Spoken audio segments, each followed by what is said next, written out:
78 ఏళ్లు దాటింది. టెక్నాలజీ అభివృద్ధి వైపు దూసుకెళ్తోంది. కానీ అక్కడ మాత్రం ఇంకా 7 దశాబ్దాల కిందటి పరిస్థితులే క్లియర్గా కనిపిస్తున్నాయి. ఎస్, మీరు విన్నది నిజమే. గిరిపుత్రులు కనీస సౌకర్యాలకు నోచుకోక తీవ్ర ఇబ్బందులు పడుతున్నారు.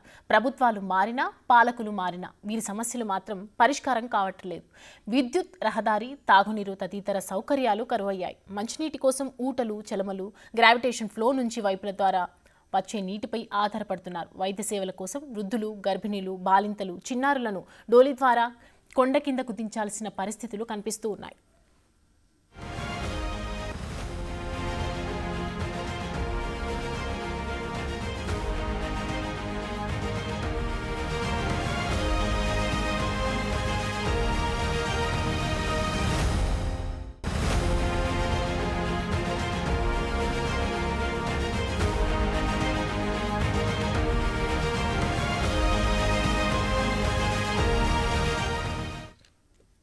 ఇది ఏపీలోని విజయనగరం జిల్లా ఎస్కోట మండలం గిరిసిక్క గ్రామం. ఈ ఊరికి చేరుకోవాలంటే నరకం చూడాల్సిందే. బొడ్డవర రైల్వే ట్రాక్ దాటి అక్కడి నుంచి కొండల మధ్యలోంచి వెళ్ళాలి. బైక్ మీద లేదంటే కాలినడకనే వెళ్లాల్సిందే. బైక్ జర్నీ కూడా అంత ఈజీ అయితే కాదు. ఒకవేళ ఆరోగ్య సమస్యలు వస్తే మాత్రం అంతే సంగతులు. వైద్య సేవల కోసం డోలి ద్వారా కొండ కిందకు వెళ్తే కానీ ప్రభుత్వ ఆసుపత్రికి చేరుకోలేం. ఇక చదువుకోవాలంటే పక్క గ్రామాలకు వెళ్లాల్సిందే. రోడ్లు వేయాలని ఏండ్లగా మొత్తుకుంటున్నా ఎవరూ పట్టించుకోవటం లేదని ఇక్కడి జనం ఆగ్రహం వ్యక్తం చేస్తున్నారు. వెనుకబాటుతనంలోనే ప్రథమ స్థానంలో ఉన్న గ్రామాలు ఏమైనా ఉన్నాయంటే ఉమ్మడి విజయనగరం జిల్లాలోని మన్యం వాసులని చెప్పుకోవచ్చు. ఏ గిరిజన గ్రామానికి వెళ్ళినా అక్కడి నుండి దురవస్థలను చూస్తే ఎవరికైనా కానీ ఆశ్చర్యం కలగమానదు. వారు బ్రతుకుతున్న తీరు కావచ్చు, వారు అనుభవిస్తున్నటువంటి కష్టాలు కావచ్చు, ఇప్పటికీ కూడా అనేక మందికి తాగడానికి నీరు కావచ్చు, తినడానికి తిండి కావచ్చు, పని చేసుకోవాలంటే ఉపాధి కావచ్చు. అంతెందుకు ఆరోగ్యం బాగోకపోతే కనీసం హాస్పిటల్కి వెళ్ళడానికి కూడా సరైన వస్తువులు లేవంటే నిజంగా ఆశ్చర్యం కలగమానదు. ఇప్పుడు మేము ఇక్కడ నుంచి సుమారు అంటే ఎస్కోట్ నుంచి సుమారు 15 కిలోమీటర్ల దూరం నుంచి ఈ గిరిజన ప్రాంతానికి రావడం జరిగింది. ఒకసారి విజువల్స్లో కూడా మీరు చూడొచ్చు ఎటువంటి రోడ్డు మార్గం గుండా మేము వచ్చామో చూస్తే అర్థమవుతుంది. కనీసం 2 వీలర్ రావడానికి కూడా సరైన రోడ్డు సదుపాయం లేనటువంటి పరిస్థితి. మరి ఆరోగ్యం బాగోకపోతే ఇప్పటికీ స్వతంత్రం వచ్చి 75 సంవత్సరాలు గడుస్తున్నప్పటికీ కూడా ఇప్పటికీ వీరందరికీ కూడా డోలీలే గతి. ఎస్, ఇప్పటికీ కూడా వీరందరికీ డోలీలే గతి. సంవత్సరానికి సుమారు 3-4 డోలీ మోతల్లోనే చనిపోతున్నారంటే నిజంగా ఎంత బాధాకరమైన విషయం ఒక్కసారి ప్రతి ఒక్కరు కూడా అర్థం చేసుకోవాలి. ప్రభుత్వాలు మారుతున్నా కానీ ఈ యొక్క పరిస్థితులు మాత్రం మారడం లేదు. ఇంతకుముందు అనేక మంది పచ్చకామలు కావచ్చు, ఇది రకాల దోమలు కుట్టి, ఇది రకాల వైరస్లు కావచ్చు, అదేవిధంగా విషజ్వరాలు కావచ్చు, ఎప్పటికి కూడా వీరందరినీ వేధిస్తున్నటువంటి పరిస్థితి ఈ యొక్క చిట్టెంపాడు అనే గ్రామంలో అయితే ఉంది. ఇప్పటికీ ఎస్కోట మండలం చిట్టెంపాడు గ్రామంలో ప్రస్తుతం మనం గిరిజన గూడెంలో మనం ఉన్నాం. ప్రస్తుతం అక్కడ ఉన్నటువంటి ప్రజలతో మాట్లాడే ప్రయత్నం చేద్దాం. వారి పరిస్థితులు ఎలా ఉన్నాయి, అప్పటి నుంచి ఇప్పుడు ఏమైనా మార్పులు కానీ అంటే ప్రభుత్వాలు మారుతున్న కొద్దీ బ్రతుకుల్లో ఏమైనా మార్పులు వస్తున్నాయో ఒకసారి వారిని అడిగి తెలుసుకునే ప్రయత్నం చేద్దాం. చెప్పండి, ప్రభుత్వాలు మారుతున్నాయి, మీ యొక్క పరిస్థితులు ఎలా ఉన్నాయి ఇప్పటికి గ్రామంలో? పరిస్థితులు చాలా కఠినంగా, మరీ దౌర్భాగ్యంగా ఉన్నాయండి. అప్పటి నుంచి ఎప్పుడు చిన్న కష్టం వచ్చినా, నష్టం వచ్చినా, చిన్న అనారోగ్యం బాగోగినా మేము నడుచుకుంటూ వెళ్ళాలి ఆసుపత్రికి, డోలి మోసుకుంటూ వెళ్ళాలండి. ఇంకా మా వాటర్ సమస్య కూడా చాలా ఇబ్బందికరంగా ఉంది. ఆ కొండ నుంచి, లోయల నుంచి అనేకమైన సూక్ష్మజీవుల అంటే చెడు మురికి నీళ్ళు అవన్నీ మేము అలాగే ఇక్కడ ఏం వాటర్ ఫిల్టర్ ఏమి లేవు, దాంట్లో అలాగే కలుచుకొని మేము తాగడం జరుగుతుంది. దానివల్ల మాకు అనేకమైన ఇబ్బందికరం ఉంటుంది. ఇంకా మా ఊరు గ్రామం కూడా ఈ యొక్క లోయలో ఉండడం వలన మాకు చాలా అనుకూలంగా ఏ ప్రభుత్వం పట్టించుకోని పరిస్థితి ఉంది.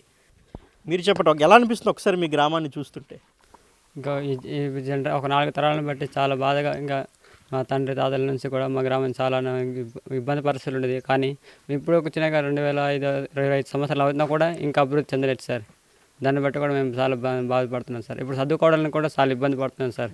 ఇక్కడ నుంచి ఒక 15 కిలోమీటర్ వెళ్ళి కూడా చదువుకోవడానికి రోడ్డు లేదు సార్. ఇప్పుడు కనీసం మా గ్రామంలో స్కూల్ కూడా లేదు సార్. ఇప్పుడు చదువుకోవాలంటే మ్యాక్సిమం ఒక 2-3 కిలోమీటర్లు వెళ్ళాలి సార్ మా పిల్లలు కూడా. దాన్ని బట్టి కూడా మేము బాధపడుతున్నాం సార్. అందుకు బట్టి ఒక స్కూల్ ఏర్పాటు చేయాలని ప్రభుత్వాన్ని కోరుకుంటున్నాం సార్. మీరు చెప్పండి, మీకు ఏమైనా సామాన్లు కావాలి, తినడానికి కావచ్చు, వండుకోవడానికి, ఎలా మీరు ఎక్కడి నుంచి ఎలా వెళ్తున్నారు సార్? ఇక్కడ నుంచి అయితే మ్యాక్సిమం మేము ఇక్కడ నుంచి బొడ్డవర వెళ్ళేసరికి మ్యాక్సిమం 8 కిలోమీటర్లు సార్.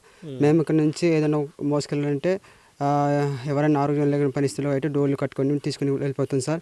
అలాగే ఏదైనా వస్తువులు తేవాలంటే సిమెంట్ కానీ ఐరన్ కానీ ఏదైనా తేవాలంటే రోడ్లు లేక మేము అలాగే మోసుకొని తీసుకొస్తున్నాం సార్. ఎన్ని సంవత్సరాలు అవుతుంది కానీ మాకు గ్రామాలు అయితే రోడ్డు రవాణా సౌకర్యం అనేది లేదు సార్. మా గ్రామాలు అయితే స్కూల్ కూడా లేదు సార్. ప్రతిది కూడా మాకు చాలా ఇబ్బందికరంగా ఉంది సార్. ఏజెన్సీలో అన్ని ప్రభుత్వాలు మారిపోతున్నాయి కానీ మా జీవితాలకు మాత్రం అప్పటి నుంచి అదే పరిస్థితులు మేము నివసిస్తున్నాం సార్. ఇక్కడైతే ప్రతి ఒక్కరికి మలేరియా, టైఫాయిడ్, డెంగ్యూ లాంటి వ్యాధులు వస్తున్నాయి. కొంతమంది చాలామంది డోళ్ళు కట్టి తీసుకెళ్తున్నప్పుడు మధ్య ధరలు కొంతమంది చనిపోయారు సార్. అంటే గవర్నమెంట్ వచ్చి మాకు ఏ సదుపాయం కల్పించలేని పరిస్థితిలో మేము నివసిస్తున్నాం సార్. దయచేసి మా కష్టాల్ని సహకరిస్తారని, మా కష్టాల్ని ప్రతి గవర్నమెంట్ కూడా మా బాధల్ని ప్రతి అధికారులు కూడా ఇలాంటి కష్టాల నుంచి మాకు సహాయం చేస్తారని. సో ఇది పరిస్థితి. ఆరోగ్యం బాగోకపోయినా కానీ చదువుకోవాలన్నా, ఏదైనా వస్తువులు కొనుక్కోవాలన్నా, ఏది చేయాలన్నా ఇక్కడ నుంచి సుమారు 8 కిలోమీటర్లు అంటే బొడ్డవర్ అనే గ్రామానికి నడుచుకుంటూ వెళ్ళాలి. అక్కడ నుంచి ఆటోలో కానీ బస్సులో కానీ ఎస్కోట్కి వెళ్ళాలి ఇంకో 7 కిలోమీటర్లు. ఇది గత కొన్ని సంవత్సరాలుగా వీళ్ళందరూ కూడా అనుభవిస్తున్నటువంటి దౌర్భాగ్యకరమైనటువంటి పరిస్థితి. అంతేకాదు సంవత్సరానికి సుమారుగా గత సంవత్సరమే 7 నుంచి 8 మంది చనిపోయినట్లయితే గ్రామస్తులు కూడా మనతో చెప్తున్నారు. ఇలా ప్రతి సంవత్సరం కూడా ఇదంతా నిత్యకృత్యం అయిపోయింది. అధికారులు వస్తున్నారు, అదేవిధంగా ప్రజాప్రతినిధులు వస్తున్నారు, వెళ్తున్నారు తప్ప మాకంటూ కనీసం ఒక రోడ్డు కూడా వేయలేకపోతున్నారు. రోడ్డు వేస్తే కనీసం మా బ్రతుకు మేము బ్రతకడానికైనా బాగుంటుందని అయితే వారందరూ కూడా వాపోతున్న పరిస్థితి.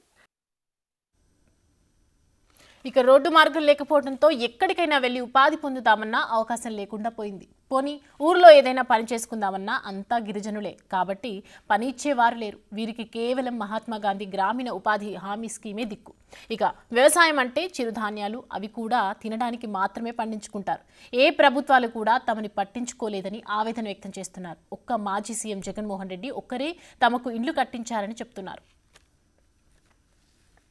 ఉపాధికి సంబంధించి అంటే ఏదైనా పని చేసుకుని బ్రతకడానికి సంబంధించి వారు ఏ విధంగా ఎటువంటి జీవన స్థితిగతులు గడుపుతున్నారు, అంటే పని దొరుకుతుందా, అసలు ఇక్కడ ఎటువంటి పనులు దొరుకుతాయి, వారు తినడానికి ఎలా, అసలు ఏంటనేది వాళ్ళ మాటలో తెలుసుకుందాం. పెద్దనే చెప్పండి, అసలు ఎటువంటి పనులు ఉంటాయి ఇక్కడ మీరు పని చేసుకోవడానికి? ఏ పనులు లేవండి సార్. మాకు ఉపాధి పనితోనే మా ఏదో దీవనపత్తి చేస్తున్నాం. అదే మాకు దీవనపత్తి మా ఏ కూలి నాలి చేయము. ఏదో గవర్నమెంట్ ఇచ్చింది ఉపాధి పనితోనే మేము అలా కష్టపడి జీవనపత్తి చేస్తున్నాం.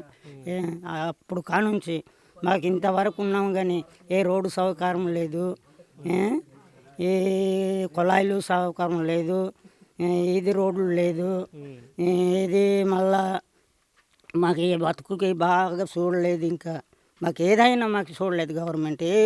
ఇంత జనం వచ్చినారు కానీ మా ప్రెసిడెంట్ నంబర్లు ఏ నంబర్ చూడలేదు, ఏ ప్రెసిడెంట్ చూడలేదు, మాకు రోడ్డు ఇవ్వలేదు, ఇల్లు ఇవ్వలేదు. ఏదో జగనన్న వచ్చి ఇల్లు కొద్దిగా ఇచ్చాడు, ఒక్కొక్క గద్దె, అదే మాకు వచ్చింది కానీ మాకు ఏది ఇవ్వలేదు. అంతేండి సార్. మీరు చెప్పండి, మరి భార్య పిల్లల్ని పోషించాలంటే ఎలా, మరి ఏ పని చేసుకుని బతుకుతారు? అలాగే మరి చూడు సార్, ఇప్పుడు ఏదో గవర్నమెంట్ ఉపకరణ చేసి పనులు ఎటు ఇవ్వటం లేదు. అదే కొద్దిగా ఉపాధి పని చేస్తే అదే అప్పుడప్పుడు కొద్దిగా అవుతుంది. కానీ అంతకంటే మాకు ఎందుకంటే ఎక్కువగా బలంగా మాకు రోడ్డు కావాలి. రోడ్డు గురించి ఇది పోరులాడుతున్నాం సార్. ఎందుకంటే అదే ఉంటే ఇలాగ రావడం పోవడం, బళ్ళు లేకపోయినా రావడం పోవడం బాగుంటుంది. తర్వాత పిల్లలు కూడా ఒకనప్పుడు ఏ ఆటో దిగుదల ఆటో ఎటు వస్తే మరి చదువులకి పంపించడం బాగా బాగుంటుంది అనుకొని మేము కూడా అదే కోరుతున్నాము. అదే మరి ఇదిగో అదిగో అంటున్నారు సార్. కానీ ఇదిగో మాకు అలాగ అనిపించడం తప్ప ఎవడు ముందుకు వచ్చి ఇదిగో శంకుస్థాపన రేపు మాకు అవుతుంది అన్నారు. తర్వాత అదే ఆలోచించి తర్వాత వెనుక కొత్తవి శంకుస్థాపన చేసుకొని అవుతున్నాయి. కానీ ఇది అలాగే తొంగున్నది. ఇంకా పరిస్థితిలోనూ మేము ఇలా కావాలి అనుకుని మేము అనుకుంటున్నాము. అదే మరి ఇంకా బాధ కలుగుతుంది సార్. ఎందుకంటే మరి ఇదిగో నిరుడు అంటే 7-8 మంది చనిపోయారు. ఇప్పుడు మాటకి వస్తుంటే మరి ఇదిగో ఇప్పుడు మళ్ళీ ఎవడో ఇది అయిపోయినాడు అనుకో, మళ్ళీ మొయ్యాలి. ఇప్పుడు ఆటోలో ఎవడైనా చెప్తే మీకు రోడ్లు లేని ఎలాగ ఆటో తెస్తాము అంటాడు కిందోడు, ఆటో తేడు. ఎందుకంటే అందుకే ఆటోలు లేక మేము మోసుకుంటాం సార్. అలా మోసుకొని బాధపడుతున్నాం. ఇల్లులు ఇచ్చారంటే మరి ఇందాక చెప్పినాం అక్కడ రచ్చబండ కాడ. అలాగ ఇప్పుడు ఏదో ఉక్సులు మొయ్యాలి, సిప్సులు మొయ్యాలి, తర్వాత సిమెంట్ మొయ్యాలి. అలాంటి అంటే మనకి సౌకర్యం ఉండాలంటే రోడ్డు ఉండాలి. రోడ్డు ఉంటేనే సౌకర్యంగా ఉంటుంది. ఇప్పుడు ఈ జనాలకి ఆ రోడ్డు లేక బాధపడుతున్నాం. మేము ఎక్కడ వెళ్ళినా రోడ్డు గురించే ఇది అవుతున్నాం. పోనీ మేము రోడ్డు బాగా చేస్తే తర్వాత పిల్లలకి బాగుంటుంది, మేము చనిపోయినా అనుకొని మేము ఏదో తిండి తినకపోయినా మాకు రోడ్డు ప్రాంతంలోనే ఇది ఉంటుంది. ఎప్పుడు 24 గంటలు దాని మీదే మాకు ఆసరా ఉంటుంది. మీరు చెప్పండి, మీరేమైనా పండిస్తారు కదా? మేము పండిస్తామండి. మరి జొన్నలు మరి సామలు లాంటివి చోళ్ళు అవి అంటే ఇప్పుడు ఈ పండించినవన్నీ ఇప్పుడు మీరు తినడానికే సరిపోతుందా లేదా ఎక్కడ అమ్ముతారు? మరి అమ్మమండి తినడానికి ఏం ఇక్కడ అమ్మమండి. అది ఒక మాట అండి, మేము 12 మంది చేస్తున్నాము కండి సార్. అది ఎప్పుడో లాస్ట్ వరకు ఒక 2 వారాలు ఇస్తారండి, మరి అటు పైన ఇవ్వరండి. లాస్ట్కే 2 వారాలు 3 వారాలు ఎక్కువ పైన ఇవ్వరు. అది ఉపాధి పని అలాంటప్పుడు మేము ఏంటి బతుకుతామండి. అది అలా చేసి అది కూడా సొమ్ము ఇచ్చినప్పుడు ఇస్తారు, ఇవ్వనప్పుడు ఇవ్వరు. అది అదే మాట. సో ఇది ఇప్పటికీ కూడా సరైన ఉపాధి అయితే మనకు లేదు. ఏదైతే ప్రభుత్వం ద్వారా మహాత్మా గాంధీ గ్రామీణ ఉపాధి హామీ పథకం ఉందో దాని మీద మాత్రమే సంవత్సరానికి ఒక నెల 2 నెలలు మాత్రం అది కూడా ఉంటుంది. అది కూడా సరిగ్గా ఉండదు. ఒక్కోసారి దానికి కూడా సరిగ్గా డబ్బులు ఇవ్వని పరిస్థితులు కూడా ఉంటాయి. సో అంటే ముఖ్యంగా ఏదైతే ఈ గ్రామం నుంచి అటు బొడ్డవర ఎస్కోట్కి కొంత రోడ్డు అనేది ఉంటే ఇంకేదైనా పని చేసుకుని మేము బ్రతకడానికి ఆసరాగా ఉంటుందని అయితే వారందరూ చెప్తున్నటువంటి పరిస్థితి. ఇక ప్రధానంగా గిరిజనులు నీటి సమస్యను ఎదుర్కొంటున్నారు. కొండలపై నుంచి వస్తున్న నీరు మాత్రమే వీరికి దిక్కు. ప్రత్యేకంగా గ్రామానికి అంటూ ఎలాంటి వాటర్ సప్లై కానీ ఫిల్టర్ వాటర్ లాంటి సదుపాయాలు కానీ ఉండవు. కొండలపై నుంచి వస్తున్న నీటిని గ్రావిటీ ద్వారా సొంత ఖర్చులతో గ్రామంలో చిన్న ట్యాంక్ నిర్మించుకుని వాడుకుంటున్నారు. ఇప్పటికైనా ప్రభుత్వాలు తమను పట్టించుకోవాలని వేడుకుంటున్నారు. అయితే ఈ చిట్టంపాడు గిరిజన గ్రామాల ప్రజలు ఎలాంటి వాటర్ తాగుతున్నారు, వీళ్ళకి వాటర్ ఫెసిలిటీ ఎక్కడి నుంచి వస్తుంది అనేది ఒకసారి మనం గమనించినట్లయితే, ఏదైతే కొండల మీద నుంచి నీళ్ళు వస్తుంటాయో, రాళ్ళ మీద నుంచి పారుతుంటాయి, కొండల మీద నుంచి పారుతూ మనం చూస్తుంటాం, జలపాతాలు మన వాటర్ ఫాల్స్ అని చెప్తుంటాం. అటువంటి వాటర్ని వాళ్ళు ఏ విధంగా తాగుతున్నారు అనేది ఒకసారి చూస్తే, అంటే మైదాన ప్రాంతాల్లో ఉండేవారికి మాత్రం నిజంగా ఒక్కసారిగా దిమ్మ తిరుగుతుందనే చెప్పుకోవచ్చు. ఎందుకంటే వీళ్ళందరూ కూడా ఏదైతే వాటర్ అక్కడ మన వాటర్ ఫాల్స్లో వస్తుంది, ఇటువంటి వాటర్నే వాళ్ళు తాగుతున్నారు. అయితే ప్రస్తుతానికి అక్కడ వాళ్ళకి ఏంటంటే ఒక కుండీ లాంటిది ఏర్పాటు చేసుకునే అవకాశం లేక, ఏదైతే ప్రస్తుతం నేను నిల్చున్నానో ఈ ప్రదేశంలో ఈ రాళ్ళ కింద నుంచి వాటర్ అనేది ప్రవహిస్తుంది. ఇక్కడ మనం విజువల్స్లో చూడొచ్చు, ఈ రాళ్ళ కింద నుంచి వాటర్ ప్రవహిస్తుంది. ఇక్కడ నుంచి ఈ కుండీలోకి వీళ్ళు నీటిని మళ్లిస్తున్నారనమాట. ఈ కుండీలోకి అంటే ఈ రాళ్ళ కింద నుంచి వచ్చిన వాటరు ఇక్కడ ఒక హోల్ లాంటిది చేసుకున్నారు. అంటే ఈ కుండీలోకి వస్తున్న వాటర్ని అక్కడ మోటార్ ఏర్పాటు చేసుకుని పైప్ ఏర్పాటు గ్రావిటీ ద్వారా ఇక్కడ నుంచి వాటర్ని తమ గ్రామానికి తీసుకెళ్లే ఏర్పాటు అయితే కొంతమంది చదువుకున్నటువంటి విద్యార్థులు తమ వివేకంతో ఆలోచించి తమ గ్రామానికి వాటర్ తీసి, ఎందుకంటే ప్రభుత్వం ఎట్లాగో వీళ్ళకి ఎటువంటి సదుపాయం ఇవ్వట్లేదు, కనీసం త్రాగడానికి కూడా నీళ్ళు ఇవ్వట్లేదు ఉద్దేశంతో ఈ ప్రకృతి ద్వారా, అంటే ప్రకృతిని వాళ్ళే సొంతంగా తమ తెలివితేటలు, అంటే దీనికి వాళ్ళే ఇంజనీర్లు, మొత్తం వాళ్ళే శ్రామికులు, వాళ్ళే ప్రతిదీ వాళ్ళే, అంత ప్లానింగ్ అంతా ప్రతిదీ వాళ్ళే తమ సొంత డబ్బులతో తమ సొంత నిధులతో కాయకష్టం చేసుకుని దాచుకున్నటువంటి రూపాయితో వీళ్ళందరూ కూడా ఏర్పాటు చేసుకున్నారు. అంటే ఈ కుండీలో నుంచి అక్కడ మోటార్ ఏర్పాటు చేసుకుని ఇక్కడ నుంచి ఈ చిట్టంపాడు గ్రామం ఏదైతే ఉందో ఇక్కడ నుంచి సుమారు అంటే 1 కిలోమీటర్ దూరం వరకు ఉంటుంది ఈ గ్రామంలోకి. సో ఇక్కడ నుంచి ఈ పైపుల ద్వారా ఈ గ్రామంలోకి వాటర్ వెళ్తుంది. అక్కడ వీళ్ళే సొంతంగా మళ్ళీ ఒక చిన్న వాటర్ ట్యాంక్ ఏర్పాటు చేసుకుంటే ఇక్కడ నుంచి వాటర్ ఆ వాటర్ ట్యాంక్లోకి వెళ్తుంది. ఆ వాటర్ ట్యాంక్ ద్వారా వచ్చే నీళ్ళు ఊరంతా కూడా త్రాగడానికి కావచ్చు, వాడుకోవడానికి కొంత ఇబ్బంది లేకుండా ఏర్పాటు చేసుకున్నారు. అంటే దాంతోనే తాగడం కావచ్చు, అదేవిధంగా ఇతరత్ర ఒక బట్టలు ఉతుకడం కావచ్చు, స్నానాలకు కావచ్చు. అంటే ఎంత దూరం నుంచి, సుమారు కిలోమీటర్ దూరం నుంచి ఈ రాళ్ల మధ్య కొండల మధ్య నీరు ప్రతిరోజు మోసుకోవడం కొంత ఇబ్బందికరం కావడంతో వీళ్ళందరూ కూడా ఏర్పాటు చేసుకున్నారు. ఒక్కసారి మనం ఈ నీటిని పరిశీలిద్దాం. ఇందులో ఎన్ని పురుగులు ఉన్నాయో, ఎన్ని సూక్ష్మజీవులు ఉన్నాయో, ఎంత బ్యాక్టీరియా ఉందో, ఎంత చెత్త ఉందో ఒక్కసారి చూస్తేనే మనకు అర్థమవుతుంది. కానీ అలానే వదిలేస్తే కనీసం ఇలాంటి నీరు కూడా వాళ్ళకి తాగడానికి లేదు. అంటే దీన్నే వీళ్ళు వేడి చేసుకుని కొంత జాగ్రత్తలు తీసుకుని ఈ నీటిని వాళ్ళు తాగుతున్నటువంటి పరిస్థితి అయితే ఉంది. ఒక్కసారి గ్రామస్తులతో మనం ఒకసారి మాట్లాడే ప్రయత్నం కూడా చేద్దాం. ఎందుకంటే ఇలాంటి నీరు, ఎందుకంటే ఇప్పటికే మనం చూసాం ఈ గ్రామాల ప్రజలు విష జ్వరాలతో చాలామంది మృతి చెందినటువంటి పరిస్థితులు ఉన్నాయి. ఆరోగ్యం బాగాలేక డోలీల ద్వారా వెళ్ళి దారిలోనే మృతి చెందినటువంటి సందర్భాలు కూడా మనం చూసేటువంటి ప్రత్యేకమైన సందర్భాలు. అంటే ఇదంతా కూడా వీళ్ళకి ఒక నిత్య కృత్యం అనమాట.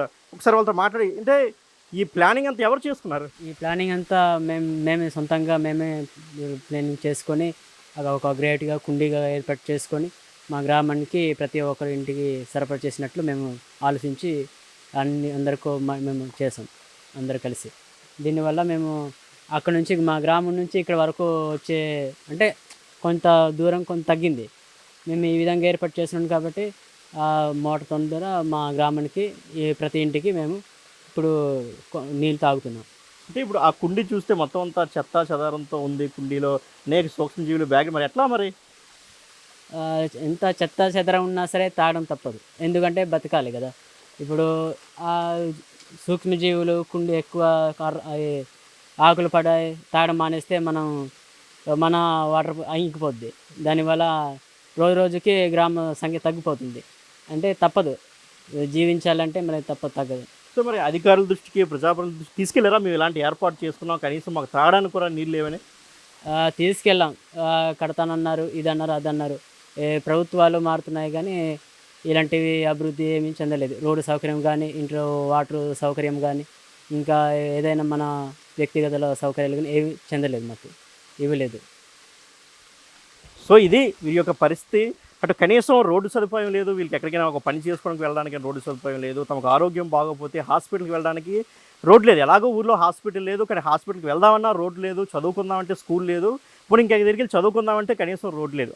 సో ఎన్నిటికి మించి దౌర్భాగ్యకరమైన పరిస్థితి ఏంటంటే కనీసం త్రాగడానికి నీళ్లు కూడా లేవు, ఉపాధి లేదు, తినడానికి లేదు, కనీసం త్రాగడానికి కూడా నీళ్ళు లేనటువంటి పరిస్థితి.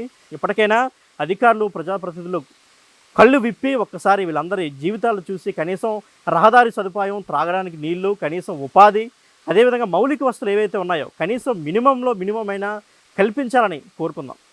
కెమెరామెన్ హరీష్తో శివశంకర్, బిగ్ టీవీ, విజయనగరం.